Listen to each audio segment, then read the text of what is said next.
واحد السلام عليكم الخوت، عواشركم مبروكه بالصحه والسلامه. وباش ما تمنيتو نجي نوجد معكم واحد الخبيز بالدقيق الابيض والزرارع صحيه. العيد مبارك سعيد ان شاء الله على الابواب. الله يجبو علينا بالصحه والسلامه وطول العمر. واخا ما عندناش العيد ماشي مشكل نديرو احتفاليات ديالو، ماشي بالضروره اننا حنا نشريو الحولي ولا شي حاجه اللي كتب الله نديروها. المهم على بركه الله البنات، ما تنساونيش باللايك والمتابعه والبارطاج. الله يجازيكم بالخير. هنا الخبيزات جاو غزالين على بركه الله. هنا شديت انايا كيلو ونص ديال الدقيق ديال الزرع الكامل، خميره، السانوج، الكينوا، القطونه، الحب رشاد. هادو الزراع اللي كنبينهم لكم كاملين. الحلبه، الزنجلان، السانوج، يعني جميع الزرارع انني اللي كنديرهم. كندير حتى حبه حلاوه والنافع.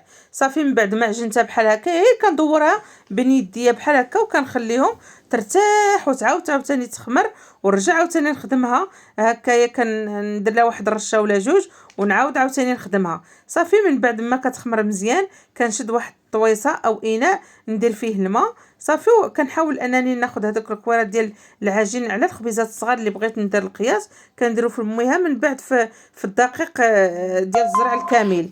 صافي كما كتشوفوا اللي بغى يديرهم في البلبوله رقيقه الزرارع ماشي مشكل. صافي من بعد ان اللاطه ديجا تكون فيها البابي كويسون. الا ما كانش بابي كويسون ضروري خصكم ديروا الدقيق من تحتها حيت راه كيلصقوا. صافي والطريقه راه سهله مبسطه، يعني الفيديو راه مبسط. ما تبخلوش عليا، الله يجازيكم بالخير. ايوا صافي نقول لكم فين وصلت في التوجيدات نتوما. والله العظيم راه غير الظروف، كل واحد ومشغول مع الحياه ديالو، والحمد لله ومع وليداته.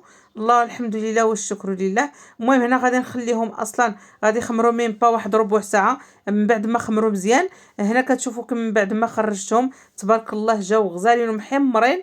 هادو راه بدون دقيق، بدون سكر، فيهم مليحه والخميره وشويه زيت والزرارع.